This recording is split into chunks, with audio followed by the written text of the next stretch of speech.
If I close my eyes today, I can still see that moment, that long hall, those bright lights, and the soft trembling of my mother's hand as I held it tightly.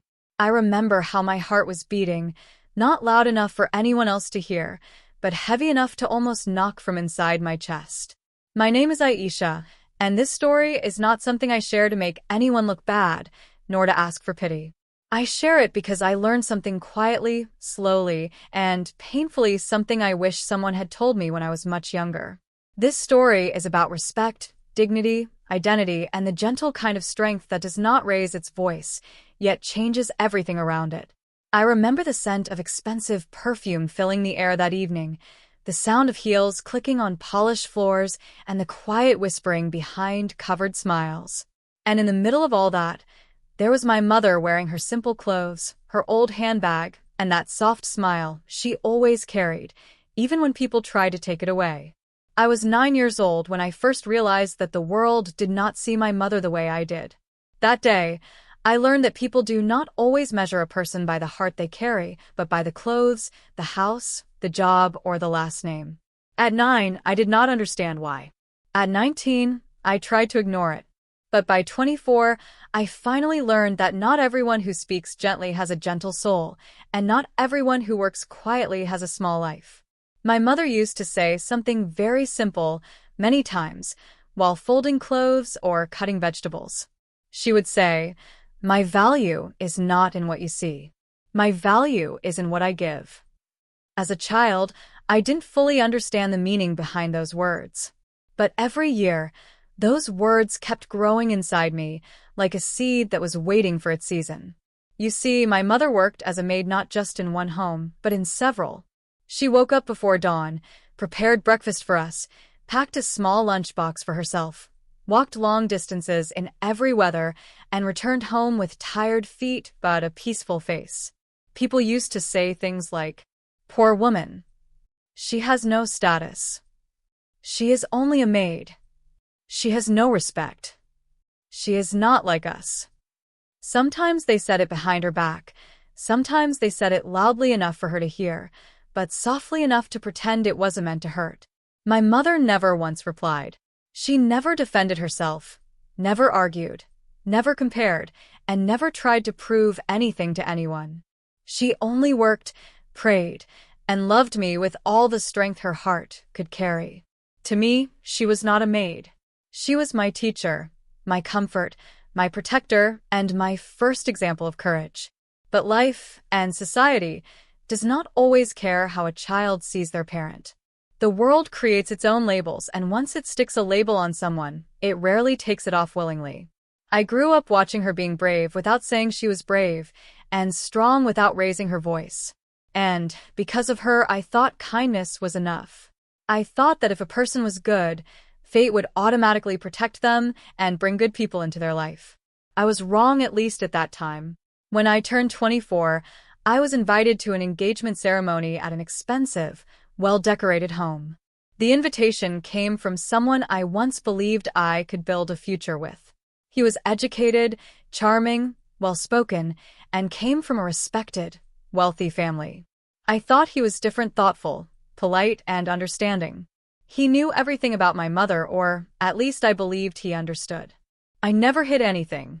I never lied or pretended to come from a different world, because my mother had taught me that honesty is not just a value, it is a way of breathing. He would say things like, "I don't care about your background. You are not defined by your mother's job. You are better than your environment. What matters is who you become." At that time, I did not realize that sometimes people speak beautiful words not because they believe them, but because they like how those words make them sound. But life always reveals the truth quietly and at the right time. That evening, I decided to take my mother with me to the engagement event. I didn't think it was strange.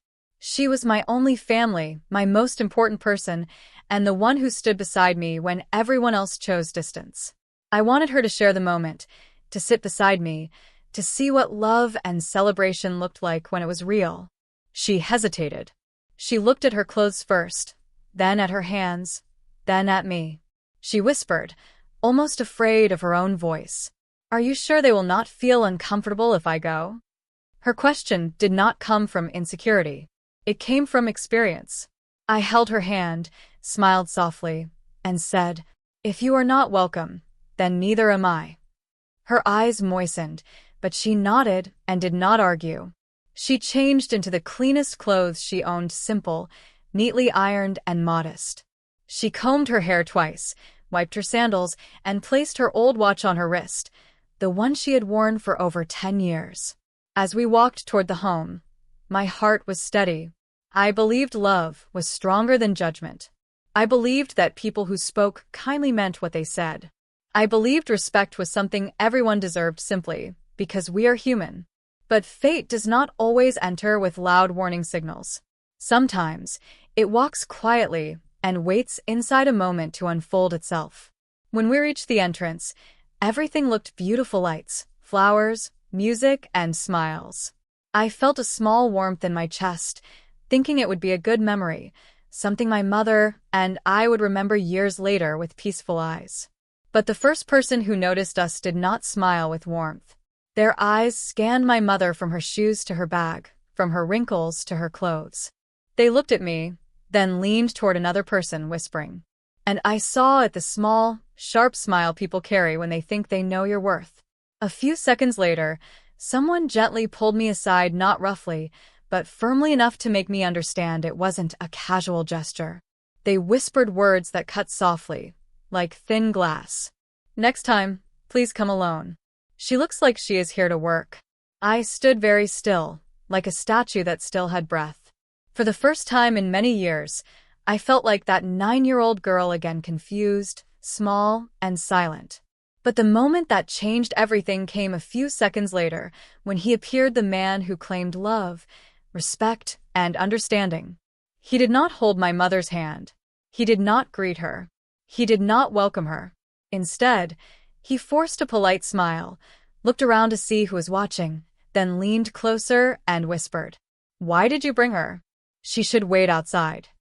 The world did not become dark. The music did not stop. No one screamed.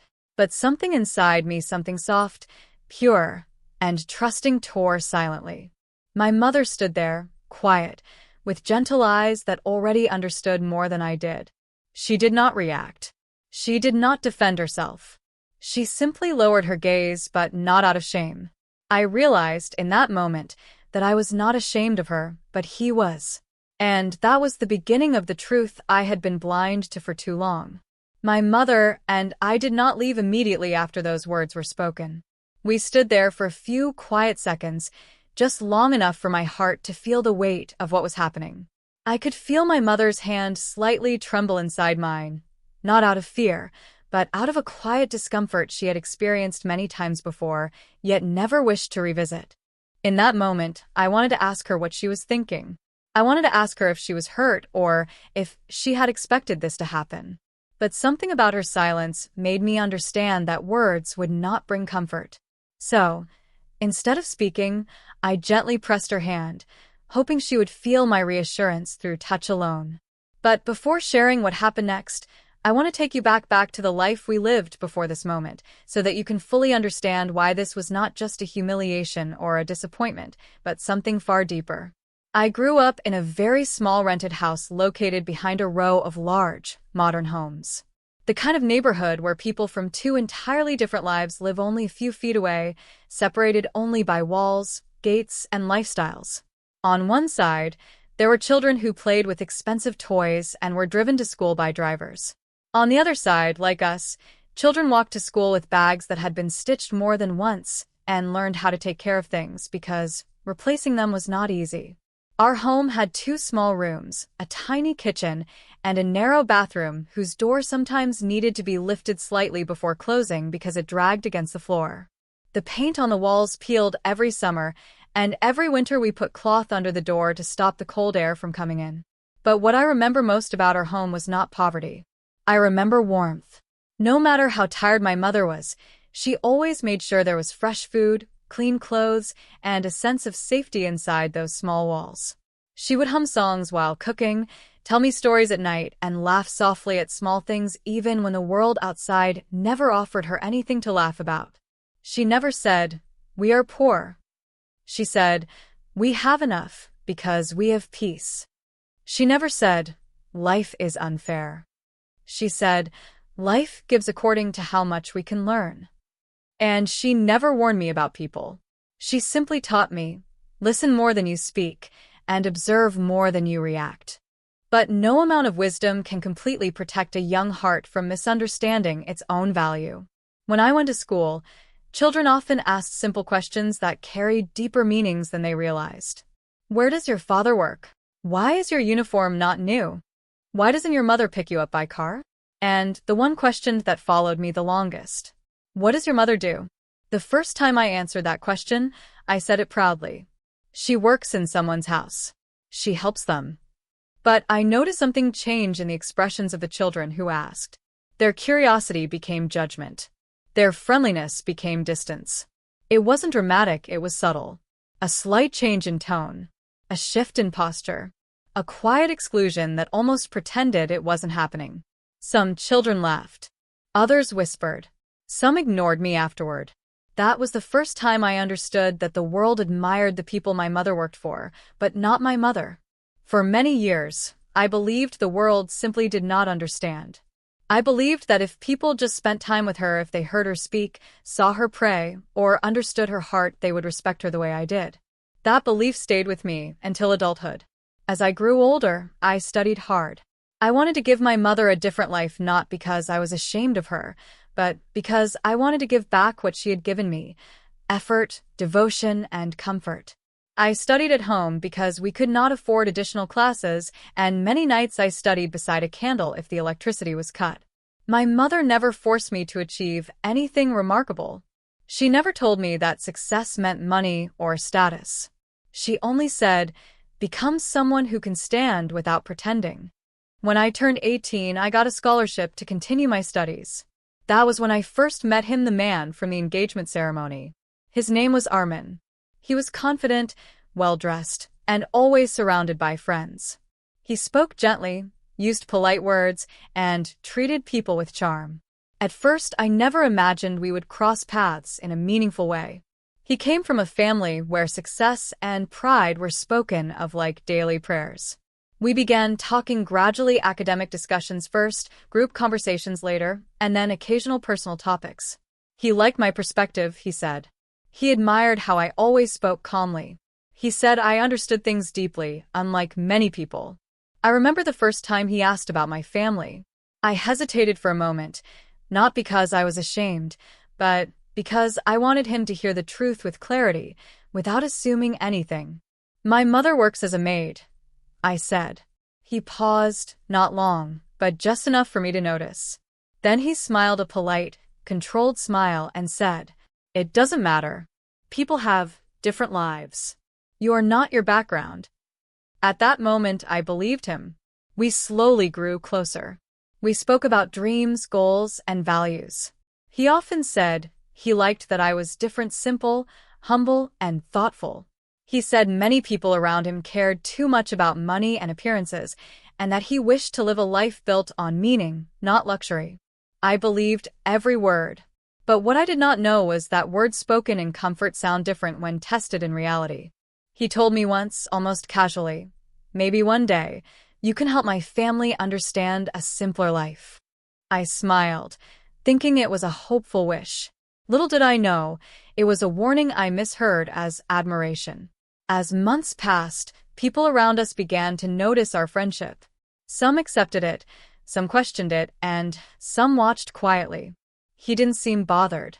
He continued speaking kindly, telling me that opinions do not matter if two hearts understand each other. But understanding is not something people confirm through words. It is proven in the moments that challenge their pride. When we reached the engagement stage, I truly believed we were walking toward a shared future. He visited me sometimes, always when my mother was not home. I thought he was just shy or respectful of her privacy. I once asked him if he wanted to meet her properly, and he said, "Yes, someday, but let it happen naturally." My mother sensed something, but she never interfered. She only asked, "Are you happy?" I always said yes. She never asked about wealth, status, or boundaries. She only cared about my peace. When the engagement invitation came, I told her immediately. She listened, smiled softly, and said, "If life gives you happiness, do not forget to stay grateful." Not once did she ask if she was welcome. Not once did she assume she was included. Not once did she ask what she should wear. Her silence came from a life where she had learned that people like her were often tolerated, rarely included. The day of the event, we dressed slowly and calmly. My mother tied my hair like she used to when I was younger. She looked at me with eyes that held years of silent prayers. That short walk to the event felt long not because of fear, but because it felt like we were walking into a new chapter. But that chapter did not open with celebration. It opened with judgment. Standing at the entrance, facing whispered comments, my belief in people and love began to quietly question itself. It was not the rejection alone that hurt, it was the realization that I believed in a version of someone who did not exist. But my mother, she stood with quiet dignity. Her silence was not weakness. It was strength shaped by years of wounds she learned to heal on her own. After the humiliating whisper, she gently pulled her hand from mine and said, almost like a breeze, "It's all right." But it wasn't. Not for me. Not anymore. My mother and I slowly walked inside the house after that moment, at the entrance. It wasn't because we wanted to join the celebration anymore, but because leaving immediately would have made the humiliation louder. My mother always taught me that sometimes walking away too quickly makes the world believe you are escaping in shame, while staying calm even when your heart is breaking shows that your dignity is not controlled by others. So we entered, not to celebrate, but to remain still, to observe, and to understand what we truly meant to those who claimed to care. The house was grand shining lights, beautiful curtains, expensive carpets, crystal decorations, and dozens of people dressed as if they had stepped out of a fashion magazine. Laughter filled the air, but the kind of laughter that sounded rehearsed. Every corner smelled like perfume, not comfort. I looked around and wondered how many people here were allowed to be themselves, and how many were only performing the role expected of them. My mother walked beside me, slow, steady, and silent. She kept her eyes low, not out of inferiority, but because she did not want to make anyone uncomfortable. She was the kind of person who always chose peace over pride. We took a small seat in a corner, away from the main stage. My mother gently placed her old handbag on her lap and folded her hands. She didn't look angry, embarrassed, or upset. She simply looked aware. I could see in her eyes that she already understood the entire situation more clearly than I did. She whispered softly, "Sit, my child. It is all right." But it wasn't all right, and I couldn't pretend it was. My mind kept replaying the whisper I heard at the entrance. Not only the words, but the tone, the smile, and the intent behind those words. That was when I realized that sometimes the worst things people say are not shouted, they are whispered, because whispered insults are meant to remain hidden, while still wounding deeply. A few minutes passed before his mother approached us. She wore a beautiful outfit and jewelry that sparkled under the lights, and she walked with a graceful posture. But her eyes did not carry warmth. They carried calculation, as if she was measuring what we were and what we were not. She greeted me with a polite smile, then turned to my mother with the kind of expression people use when they try not to look directly at something they don't approve of. She said, gently but coldly, "You could have sent your blessings from home. You did not need to trouble yourself to come here." My mother smiled gracefully and replied, "Blessings travel on their own. They do not need distance." Her answer surprised her, and for a moment, there was silence, the kind of silence people fall into when they realize someone they underestimated refuses to shrink. But instead of accepting the moment, his mother continued speaking, still in a polite tone, still with a controlled smile. "We have many important guests here. We do not want people to misunderstand or assume anything you see." Misunderstand what? Assume what? That my mother belonged here? That she mattered? That love could exist beyond social labels? But my mother did not argue. She simply nodded, as though she had heard these types of sentences many times before, maybe in different words, but with the same meaning. He, the man I once dreamed of building a life with, walked toward us slowly. I looked at him, waiting to see if he would correct what his mother said, apologize, or at least show discomfort. He did not. Instead, he spoke in that same polite tone that could easily be mistaken for kindness. She could rest outside if she wants. There are chairs near the servants' area. It might be more comfortable for her there. That sentence. Those words. Servants' area. More comfortable for her. As if he knew what comfort meant for her. As if comfort was not about dignity but about placement. I looked at him, but he did not meet my eyes. He looked past me, as if waiting for me to comply, as if my silence was expected and my agreement was natural. My mother gently tapped my hand and whispered, "It is fine. Let us not create any scene." But what she called a scene, society called expression, and life called defining moment. I took a slow breath and said quietly, "My mother will sit where I sit." For the first time, his expression changed. Not loudly. Not dramatically, but like a small shadow crossing his face. He responded very softly, "This is not how things work here." I replied, "Then maybe I do not belong here." He looked uncomfortable, almost irritated, but still calm enough to appear respectable. "You are overthinking. You are making simple matters emotional." But some things are not emotional because they are simple. They become emotional because they hurt, because they carry meaning, and because they test what someone truly believes. A moment later, a woman approached his mother and whispered something while glancing at us. I could not hear what she said, but I could understand. His mother nodded, and slowly, we felt the invisible pressure of being unwanted, not loudly, not openly, but socially. Then came the sentence that completed the truth spoken by one of the guests, not in anger, but in cruel confidence. These types of people should know their limits. No one corrected her. No one defended us. No one said that a human being has no type. And then, like a quiet echo, another sentence was whispered nearby. A maid should not sit with guests. It was then that I realized people do not have to scream to insult. Whispers can hurt more than shouting. Silence can be more painful than harsh words. And smiles can be more poisonous than anger. My mother sat without changing her expression. I could sense that she was not affected in the way I was. She had walked through such moments many times in life. She was not shocked I was. After a few minutes, she said softly, "My child, I am tired. Can we leave?" It was not her body that was tired. It was her soul. I nodded. As we stood to leave, something unexpected happened. Near the exit, I overheard two women speaking softly. Why did she bring her here? People like her mother should work, not attend functions. The second woman laughed lightly and added, "Maybe she hoped for a story like in the movies, where a maid becomes a queen." They laughed the light kind of laughter that does not stop the world, but stops the heart.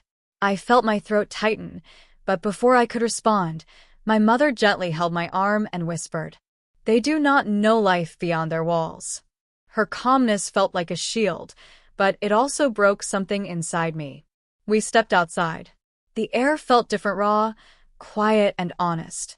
For a moment, we simply stood there, breathing slowly, hearing distant music, and feeling the reality settle inside. That was when I saw the servants' area, a place where workers sat, ate, and waited without being seen or acknowledged. And, at that same moment, a memory flashed through my mind. My mother had spent her entire life being invisible inside homes that weren't her own. I looked at her and realized something that I had never seen clearly before. She had lived in a world where her presence was needed, but not respected. She was allowed to serve but not belong. And now, unknowingly, I had walked her into a new version of the same world this time, not as a maid, but as a mother. The wind was cold, and I felt my chest tighten with guilt. My mother noticed and placed her warm hand on my shoulder. She said gently, "You did nothing wrong. Love is not a mistake. Trust is not a mistake." Her words made my eyes sting. We slowly started walking away, thinking the night was ending for us, but life had one more scene waiting. Just a few steps away from the gate, I heard his voice calling my name. I turned around. He walked toward us, looking slightly uncomfortable, not because he regretted anything, but because he feared others might have seen us leaving. He said, "You could have stayed. People talk, but it doesn't matter. You are making it bigger than it is." I looked at him and asked, "If it truly doesn't matter, why didn't you speak for her?" He didn't answer immediately. He looked away and spoke slowly. "You must understand, we have to maintain certain standards. It is not personal." "But it is personal," I replied, "because she is not just a maid. She is my mother." He exhaled sharply, frustrated by my words, and then said something that removed the last curtain from the truth. "You are educated now. You can live differently. You do not have to carry her identity forever." For the first time, my heart did not break, it woke up. My mother, still calm, simply said, "A person does not carry identity like luggage. They carry it like skin." And, with that sentence, she turned toward the gate. I followed her, leaving behind not just the house, but everything I once believed about love. That night was not the night I lost something. It was the night I recognized the difference between love that speaks beautifully and love that stands bravely. And little did I know, life was preparing to reveal a truth that would change everything, in a way I never expected. Over the next few years, my mother continued working as a maid for different families in our town. She walked to most homes because we couldn't afford bus fare every day, and she would return home with cracked heels, tired eyes, and hands reddened by detergent and dish soap. But even in those moments, she would gently touch my face and ask me how my day was, as if her pain was never more important than my comfort. I used to ask her, "Mama, don't you get tired?" She always gave the same answer. "I do get tired, but I don't stop. Because I'm not building a life for me. I'm building one for you." Her words would sit in my heart like warm coals, painful but motivating.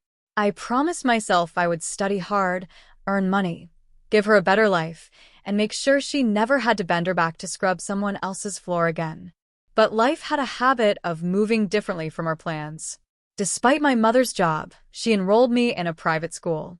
It wasn't one of the elite, fancy ones, but it was still expensive for someone like us. The fees were a struggle, the books were heavy, and the judgment was silent, but felt. Most of the kids belonged to stable, middle-class families, while a few came from luxurious homes. Their lunchboxes smelled like restaurant food. Mine smelled like leftover lentils wrapped in love. But my mother always sealed my lunchbox with a kiss. I didn't mind not back then. At school, I mostly stayed quiet. I studied, observed, and tried to blend in. I didn't talk much about my life, not because I was ashamed, but because I knew people didn't always understand that love mattered more than wealth. Kids my age wanted stories about vacations, new toys, gadgets, and branded shoes. I didn't have any of those. Instead, I had a mother who prayed for me more times than she ate. Later, when I was 10, something happened that changed the direction of my life, although I didn't realize it at the time. A new boy joined our class. His name was Aaron, and he seemed different from everyone else. He didn't try to impress anyone. He spoke softly, he listened more than he talked, and he sat by himself at lunch. The first time he talked to me was when we both reached for the same library book. He looked up, smiled politely, and said, "You can have it." I shook my head. "No, we can share it. You take it first." He smiled again, but this time his eyes softened. "Then we will both read it after school. Deal?" That moment planted something, not love, not crushed, something softer, like recognition. We began studying together sometimes, sitting quietly under a tree after school, not talking much, just sharing space. I liked that he never asked personal questions. I liked that he never judged what lunch I brought. His silence was comfortable, like a blanket on a cold day. But life doesn't let innocence stay untouched. One day it happened. A group of girls who belonged to wealthier and louder families saw me walking home with my mother after school. She was carrying a heavy grocery bag, and I held the other side to reduce her load. I remember one of the girls whispering something, then laughing. Another girl said, louder than necessary, "Is that your mother? She looks like our servants." Her voice sliced through my heart, but my mother's grip tightened gently. We kept walking. We didn't respond. We didn't look back. We didn't defend ourselves. But silence is sometimes heavier than words. When we reached home, my mother acted normal, like she hadn't heard anything. She cooked dinner slowly, with her usual care, humming under her breath. But her hum was softer, forced, almost breaking. And later that night, when she thought I was asleep, I heard her quietly crying, holding her own hands, whispering prayers to God under her breath. I wanted to get up, hug her, and tell her she was the most honorable woman I knew, but I didn't move. I wasn't brave enough yet. I still remember her words. She whispered, "Please bless my child with a life where no one looks down on them because of me." That one prayer became my lifelong echo. Her tears shaped me more than any textbook ever could. From that night onward, I made a silent promise. If there was ever a situation where someone disrespected my mother, I would not stay silent again. I didn't know then that one day life would test that promise in the most painful and unexpected way. As the years passed, life continued in gentle rhythm, but inside me, something was shifting, something I didn't fully understand. I grew older, more aware, and more observant. Poverty looked different when you were a child and different when you were a teenager. When I was small, I thought of it as a phase. But as I stepped into adolescence, poverty felt like a label, like something written on my forehead, even though no one could see it. Middle school began, and with it came new faces, new teachers, and new standards. The world suddenly valued appearances: shoes, bags, phones, snacks, brands, and weekend plans. I had none of those. But I still worked hard, scoring well in every subject, and teachers often praised me. Some students admired that, but for others, it only made their jealousy sharper. Aaron stayed my closest friend, or maybe the only one who understood silence the way I did. We didn't talk about deep things or share emotional confessions, but we shared a calm connection that didn't need explaining. Sometimes we would sit at the back of the class during free periods, just reading or writing, and that was enough. Maybe we both liked that we didn't have to pretend. But life, again, doesn't leave anything untouched for too long. One afternoon at school, our teacher announced a special Parent Appreciation Day event.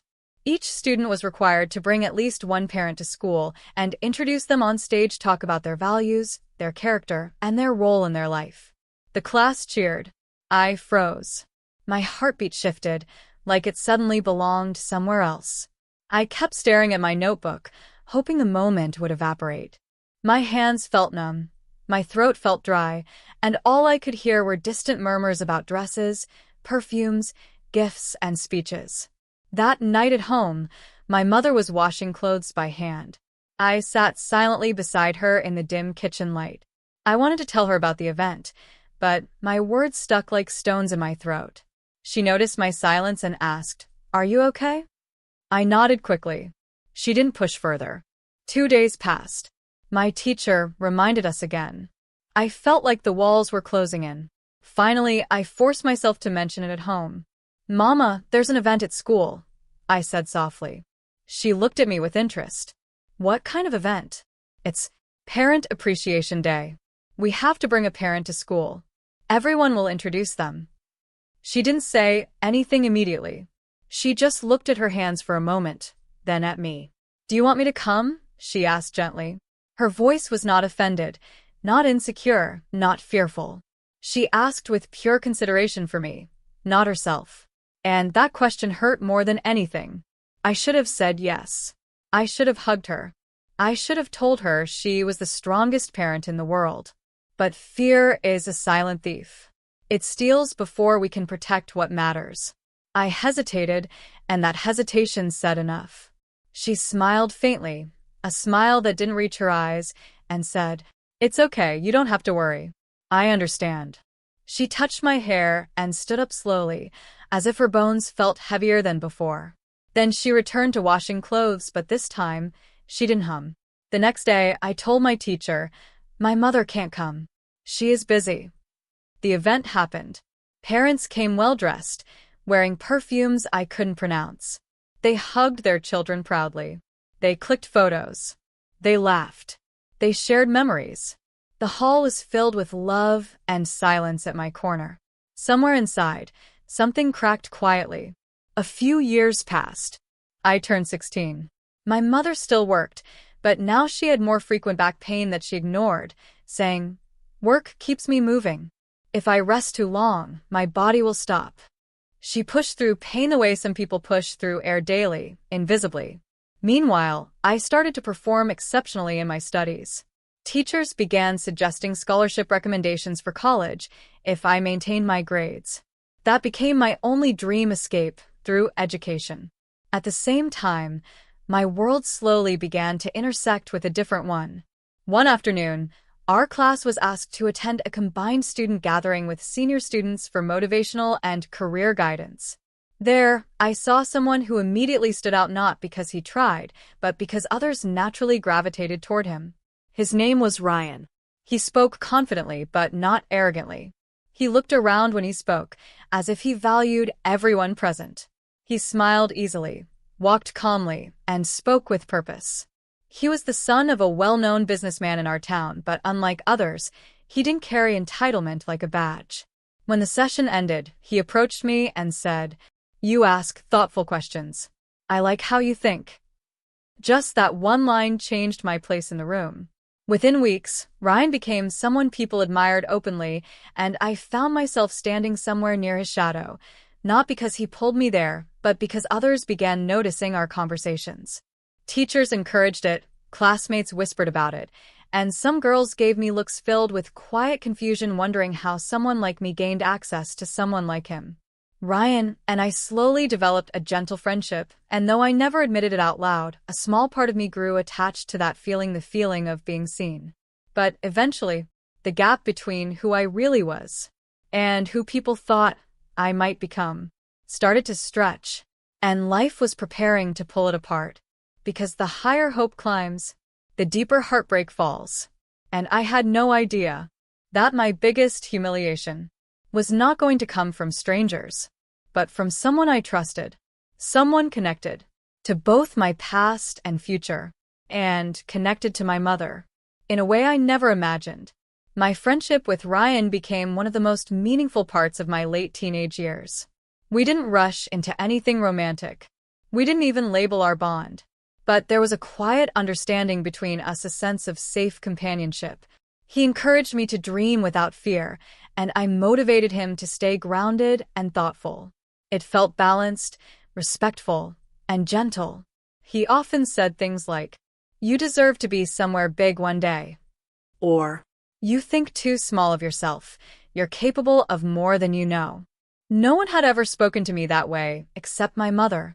However, while our friendship was growing beautifully, something else began changing inside me, something I didn't admit even to myself. I started feeling insecure about my truth. Not because I hated my mother, not because I thought she was less, but because the world had trained me to believe others would not see her the way I did. And I feared losing what little I had gained. Months passed and our board exams arrived. I studied harder than ever, sometimes late into the night until the candle melted down to a tiny stub. My mother would gently slide a plate of food next to me, whispering, "Eat slowly. Don't rush. Your mind needs strength." She still left home before sunrise and returned after sunset, but now I was old enough to notice how her steps had changed. They used to be fast and determined. Now they were slow and stiff, like the earth itself pulled her down. When I asked if she needed to see a doctor, she smiled and said, "After your exams, maybe. Let me finish this year first." She always saved herself for later, as if the present didn't belong to her. The exam results were announced a few months later. I had topped my school and ranked among the highest in the entire district. Teachers congratulated me. My principal called me a rising example. And when Ryan heard the news, he hugged me gently, the kind of hug that felt like a soft, emotional apology from the past. I wanted to run home and tell my mother first, but she was at work, and I couldn't contact her, so I waited. Hours later, she returned holding a plastic bag with discounted vegetables. When I showed her my results, she burst into tears, not loud tears, but silent ones, like rain soaking dry earth. My prayer has been answered, she whispered, kissing my forehead again and again. Her tears were pure pride. My heart was full. I believed life was finally changing. It did change, just not in the way I hoped. A scholarship offer soon arrived from a highly reputed college in another part of the city, a place known for wealthy families, reputations, and polished lives. It was like stepping into a world I had only seen from the outside. Ryan also enrolled there. His father funded his education easily, but he encouraged me, saying, "You earned your place. You don't owe anyone an explanation." For the first few months, things were steady. I focused on studies, kept my distance from unnecessary social circles, and maintained a calm routine. Ryan and I occasionally studied together, shared lunch, or walked to the campus garden. Everything felt stable enough. Then, one winter afternoon, everything changed. Our college announced an exclusive private home gathering for selected students organized by one of the wealthiest families associated with the institution. The host? Ryan's family. I hesitated to attend, but he insisted calmly. "Please come. I want you there. You're important to me." Those words created a warmth I didn't know how to refuse. So I agreed. On the day of the event, I wore my best clothes, simple but neat. I didn't own anything fashionable, but I pressed my outfit 3 times, made sure there were no loose threads, and tied my hair carefully. My mother looked at me with pride, adjusting my collar gently. "You look perfect," she whispered. Before leaving, she handed me her old shawl, saying it might be cold at night. I didn't want to take it. It looked old, faded, and stitched, but I also didn't want to hurt her, so I folded it and placed it in my bag. I took a bus and then walked to the address. The house stood like something out of a magazine, tall, lit, spacious, surrounded by polished cars and manicured gardens. I paused outside for a moment, trying to collect my courage. When I entered, warm lights, laughter, expensive fragrances, and glittering outfits greeted me. I felt like a tiny drop in an ocean full of shimmering waves. Some students noticed me, gave a short nod, and returned to their conversations. Ryan walked toward me with a bright smile. "You came. I'm glad." His presence made me feel safe again, and we walked together into the sitting lounge filled with students, professors, and a few business guests. After a while, everyone began sharing brief introductions, describing their backgrounds casually. Then a voice called out from the group. "Hey Ryan, where is your mom? She's the one who planned this, right?" Ryan nodded proudly.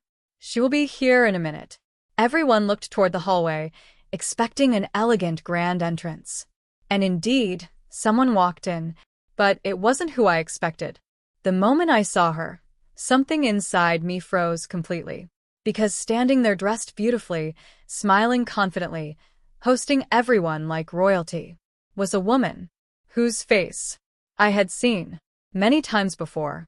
Not at parties, not in cars, not in fancy clothes, but in another life.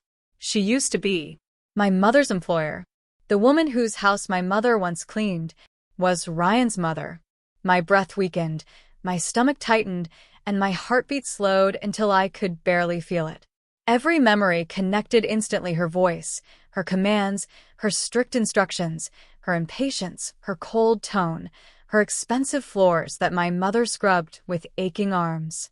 She never looked at my mother as a human, only as someone hired. And now she was going to meet me, not as her maid's daughter, but as her son's chosen guest. A storm formed inside me, but outside I didn't move. Then she looked at me. Her expression changed. Not shocked, not happy, not angry, just silently calculating.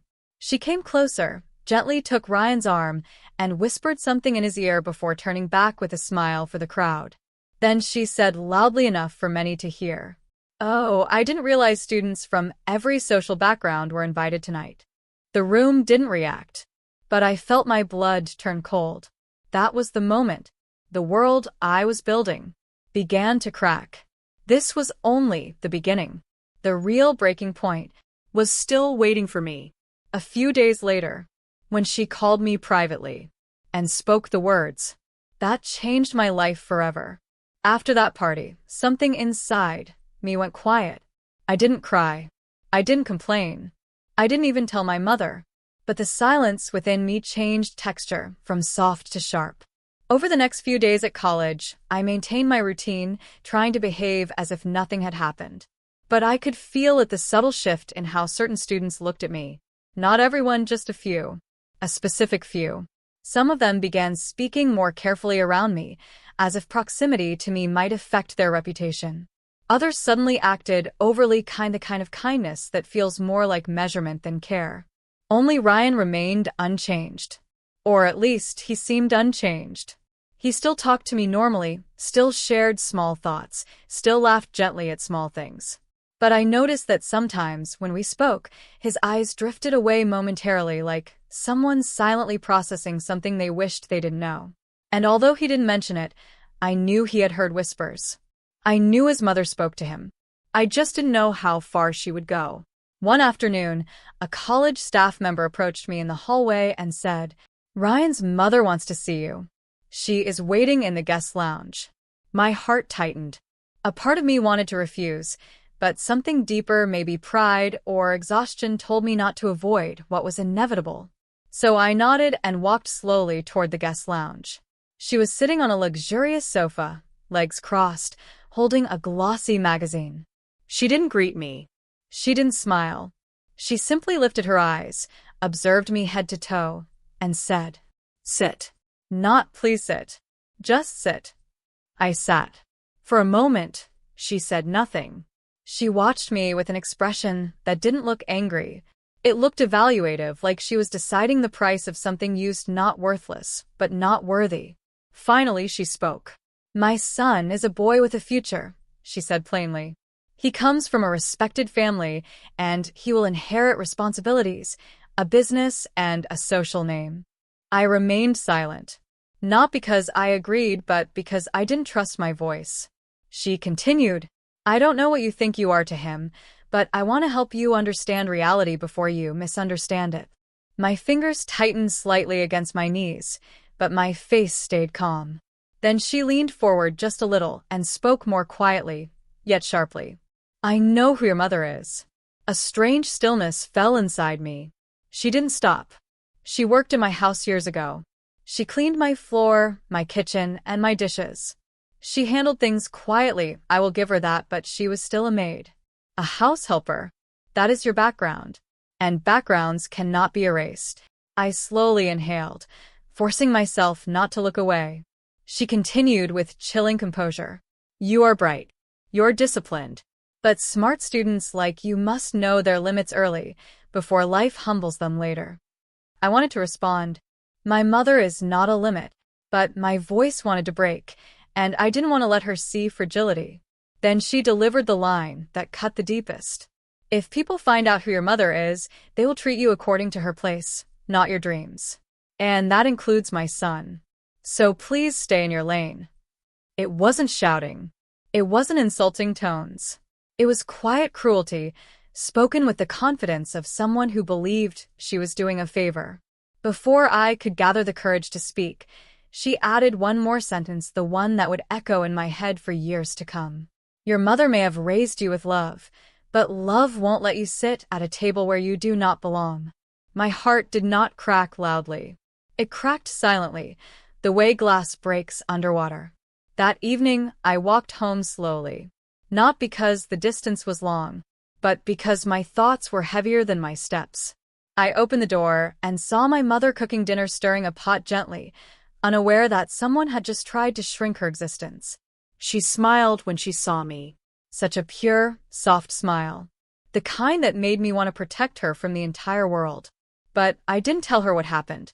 I simply sat close to her, without saying much. She asked if something was wrong. I shook my head. She didn't push.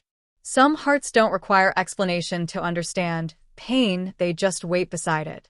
The next few weeks were uncomfortable. I stopped sitting with Ryan as often. I maintained polite distance, pretending I was busy. He noticed, of course. One day, he stopped me near the campus gate.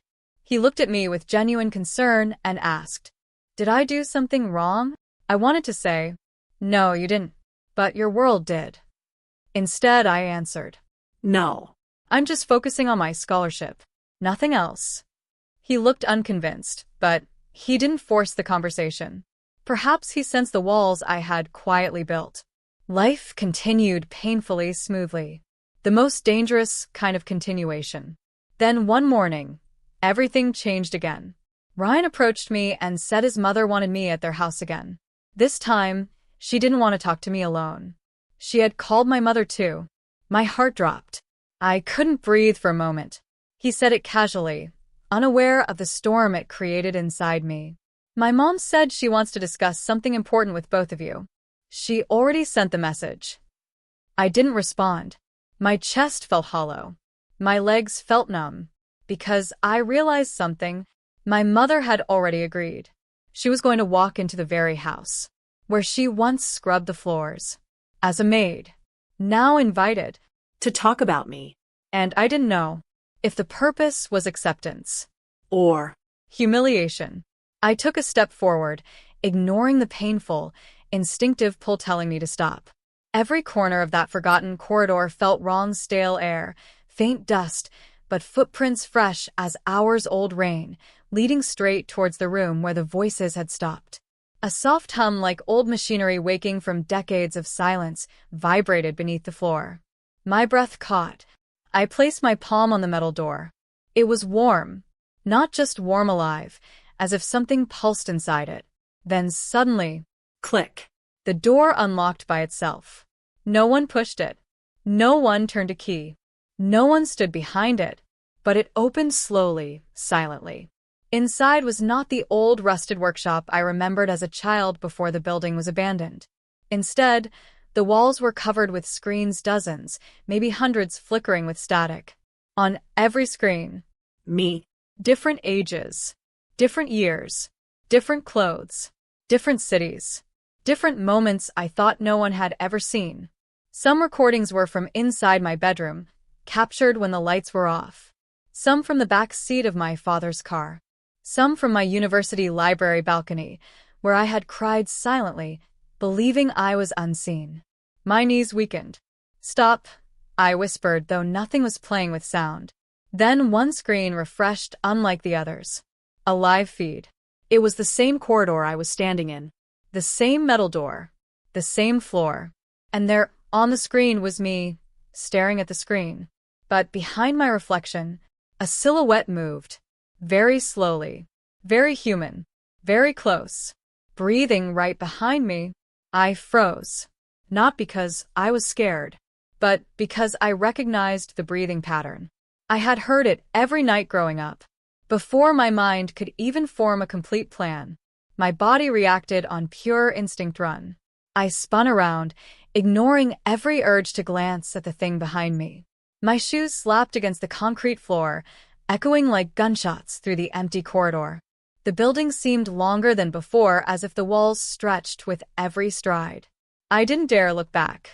Some fears grow stronger when given a face. As I neared the staircase, a sudden metallic slam erupted behind me, the same door I had just escaped from violently shut, shaking dust from the ceiling. My heartbeat throbbed in my ears. Down the stairs, 2 steps at a time, gripping the railing, barely steady. Halfway, the lights above flickered, one by one, in rapid sequence, chasing me downward like a predator that knew electricity better than footsteps.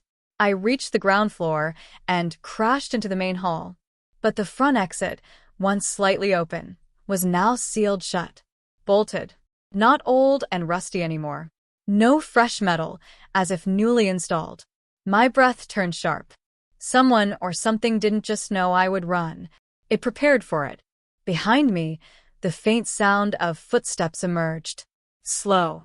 Measured. Unhurried. Not chasing. I froze for one more second, trying to understand if it was real or just another psychological trick. The footsteps behind me didn't speed up. They didn't threaten. They didn't chase. They waited like someone who knew I would eventually turn around. My throat tightened, and for a split second my fear turned into something else. Curiosity mixed with disbelief. I looked around the empty hall. Broken chairs, dusty filing cabinets, half-torn notices on a faded bulletin board. but nothing that looked like an obvious escape. I forced myself to breathe and whispered, think, do something. There was no exit left in logic or distance. So I did the only thing that fear-controlled minds rarely do. I stopped running. Slowly, very slowly, I turned around.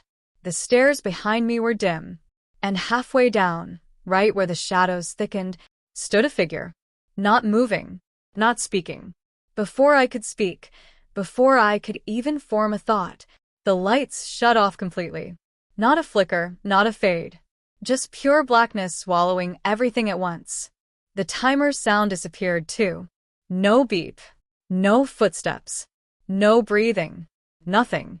Silence, so thick it felt like I could touch it with my hands. I held my breath because I was terrified of hearing anything that wasn't mine. Then, out of nowhere, a whisper, calm and close too close, spoke right beside my ear. Now we start. A sudden click echoed like a door unlocking. But it didn't come from the front. It came from behind the staircase. From a small passage I had not noticed before. A faint, warm light leaked from the crack beneath it. Not white light. Not fluorescent light. But home-like light. The type you see coming from a living room lamp, late at night, when someone you love waits for you. For some reason, instead of fear, a strange feeling washed over me. Recognition. Memory. Something old. Something mine.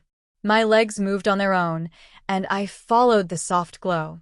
My fingers trembling as I pushed the narrow door open. As soon as I stepped through, everything changed.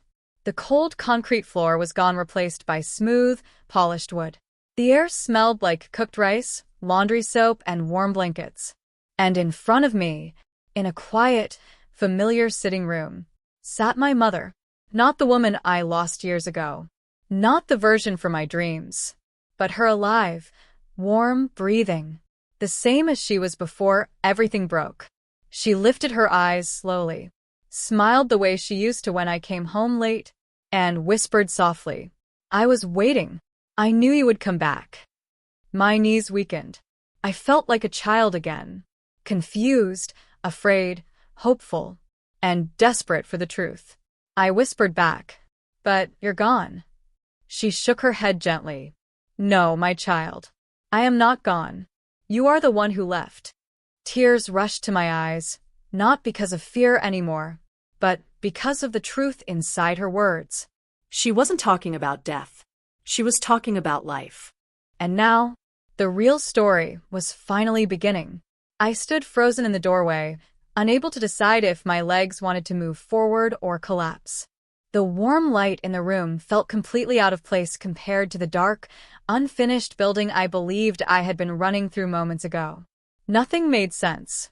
The room looked like it belonged to another time, not just another place. The small wooden table, the off-white curtains, the old brown sofa with tiny floral stitching, they weren't similar. They were exactly the same as the home I grew up in before everything changed. Even the small saucepan on the stove was positioned the same way. She always left it slightly tilted, so it wouldn't boil over. My voice cracked as I whispered, "Is this real?" My mother didn't rush to answer. She just looked at me, like someone studying a fragile truth rather than explaining it. "Real is not always where your feet stand," she finally said. "Sometimes it is where your heart still lives." I didn't know how to argue with that, or how to understand it, or how to absorb the warmth I felt simply hearing her voice. I slowly stepped toward her, but she lifted her hand gently, signaling me to stop halfway. Her eyes softened, but there was seriousness in them too, the kind she used when she was about to tell me something I would not like, but needed to know. "Before you come closer, tell me why you ran." Her question cut deeper than I expected. I swallowed hard. Because I didn't know what was happening. She shook her head slightly. No. "You ran long before tonight." My breath caught in my chest. Something inside me wanted to deny it. Something else knew she was right. Instead of answering, I asked the only thing I could manage. "Why are you here?" I thought I lost you." Her expression didn't change. Her eyes didn't shine with mystery. Her voice didn't turn dramatic. Her response was quiet, simple, and more powerful than any supernatural reveal could ever be. You didn't lose me. You closed the door yourself. My lips parted, but no words came. I felt heat rise behind my eyes, the familiar sting of tears I never allowed myself to shed. I lowered my gaze to the floor and whispered, "I didn't mean to." She answered instantly, "I know, but intentions don't always protect hearts." Silence filled the room again, not heavy, but honest. Then, she slowly patted the cushion beside her, inviting me with her eyes rather than her words. This time, she didn't stop me. I sat down, my body trembling lightly, as if my emotions remembered something my mind wasn't ready to revisit. She turned her face toward me, carefully, and asked, "Do you remember the day you stopped calling me Mama?" My heart sank. I did, and I wished I didn't. It wasn't a dramatic day. Not loud, not violent, not tragic. It was ordinary. The kind of day that becomes unforgettable only later, when you finally realize what broke. I was 13, old enough to feel shame, too young to understand it wasn't mine. Some kids from school had laughed at me, not because of anything I did, but because of the woman waiting outside the school gate. Her hands rough from work, her simple cotton clothes, her quiet smile. They whispered cruel things. Not about me, but about her. I didn't tell her that day, but something inside me changed shape. Not suddenly, not loudly, Silently. Hidden. growing like a silent bruise. I nodded but didn't speak. My mother didn't push me. She just watched my face until I finally whispered, "I didn't know how to protect you." She placed her hand over mine, warm, steady, and still familiar. "I never needed protection from the world," She said softly. "I needed protection from your silence." Those words shook something inside me. A door I didn't realize I had locked. My voice trembled. "Mama, I was scared they would never accept me." She gently squeezed my hand. "And in trying to be accepted by them, you unknowingly rejected yourself." My tears finally fell, not because she blamed me, but because she understood me better than I ever understood myself. My mother didn't rush into explanations. She didn't try to defend herself, justify her past, or push blame toward anyone.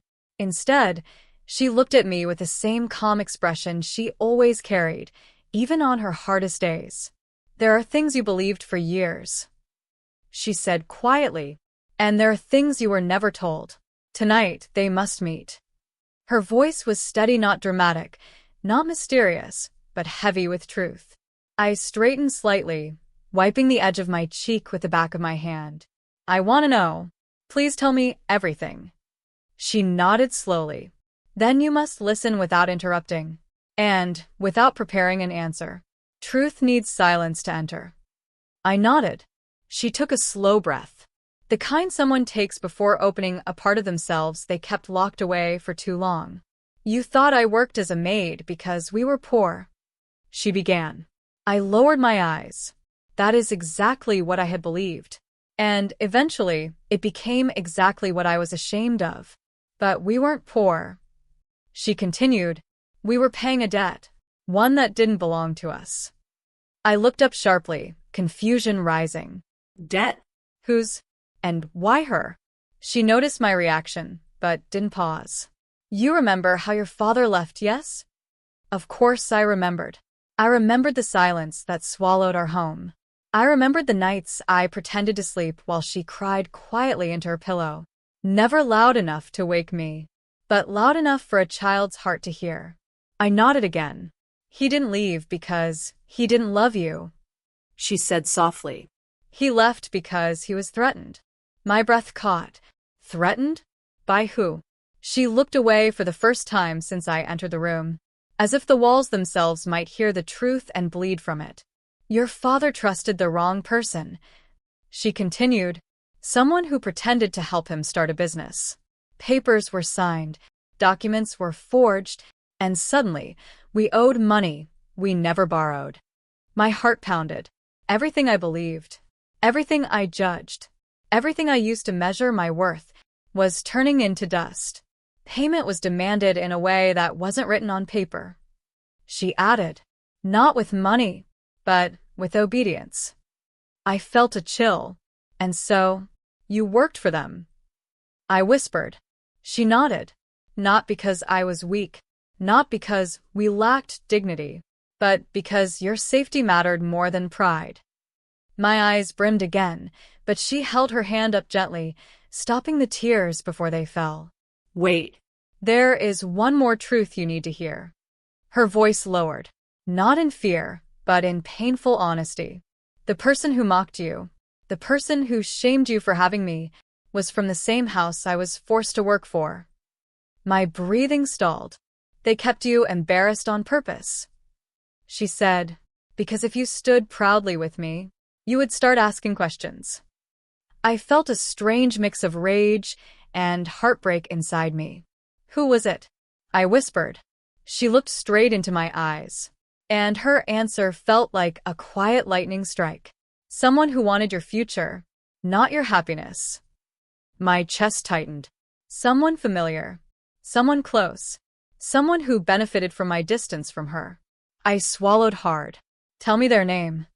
She didn't hesitate. "Your uncle." My pulse echoed in my ears. "My father's younger brother. The man who always had money, connections, and a way of making me feel like success was only possible if I distanced myself from my past. The same man who introduced me to wealthy circles, who taught me class, who told me how to speak, walk, behave, and who always corrected me when I mentioned my mother." Suddenly, every memory rearranged itself like puzzle pieces that had always belonged together but were forced into the wrong picture. My voice turned faint. "He made me feel ashamed." She nodded. "Because if you rose with me, you would rise with truth. If you rose without me, you would rise controlled." I felt my breath shaking. "Mama, I didn't know." She touched my cheek, not to comfort me, but to guide me back to calm. "If you had known, you would not have grown." Those words melted something inside me. She wasn't trying to take back the past. She was trying to give meaning to it. I closed my eyes. For the first time in years, I didn't feel like a child trying to become worthy. I felt like a child trying to come home. She spoke again, softly. "Now you know why I didn't call you back. When you walked away." Silence followed. But this silence wasn't painful. It was truthful. And, in truth, there is always a next choice. I opened my eyes again and asked softly, "What do I need to do now?" She replied with 4 words that shaped everything that would come next. "You must go back." My breath trembled. Back. To where? To who? To what life? She clarified gently. "Not back to them. Back to yourself." I didn't ask my mother how to heal, or how long it would take, or where I would even begin. Some answers are not given, they are earned, step by step, feeling by feeling. She looked at me as if she already knew my thoughts. "Healing is not loud," she said. "It begins when you stop blaming and start understanding." I held those words in my heart like warm cloth against a wound that had been cold for years. Then she added, "And remember, truth is not a weapon. Use it to walk free, not to strike back." I nodded slowly. Part of me wanted justice. Part of me wanted apology. But a deeper part, a wiser one, simply wanted peace. She leaned back slightly and closed her eyes, not to rest, but as if releasing me from a story she protected in silence for too long. Something inside me shifted, like a heavy key turning inside a door I had forgotten existed. I whispered, almost afraid I would break the moment, "Mama, if I go, will you still be here when I return?" She opened her eyes gently. "If you return as my child, I will always be here." I didn't fully understand her words, but I felt them. I stood up slowly, reluctantly, because healing requires movement, not comfort.